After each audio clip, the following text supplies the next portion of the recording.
சைவ சமயத்தின் தலைமை பீடமாகவும் பஞ்சபூத தலங்களில் மண்ணுக்குரிய தலமாகவும் பிறந்தாலும் பெயர் சொன்னாலும் முக்தி தரக்கூடிய தலமாக விளங்கும் பெரிய கோயில் என அழைக்கப்படும் வரலாற்று சிறப்புமிக்க திருவாரூர் தியாகராஜசுவாமி ஆலயத்தில் இன்று மார்கழி திருவாதிரை திருவிழாவை ஒட்டி நள்ளிரவு அருள்மிகு தியாகராஜ சுவாமிக்கு திருவாதிரை மகா அபிஷேகம் நடைபெற்றது.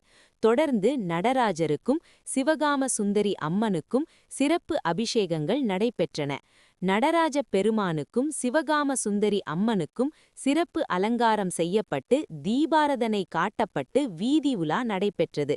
தொடர்ந்து காலை முதல் அருள்மிகு தியாகராஜ சுவாமி பதஞ்சலி வியக்ரபாத முனிவர்களுக்கும் பக்தர்களுக்கும் வலது பாதம் காட்டும் பாத தரிசனம் தொடங்கியது.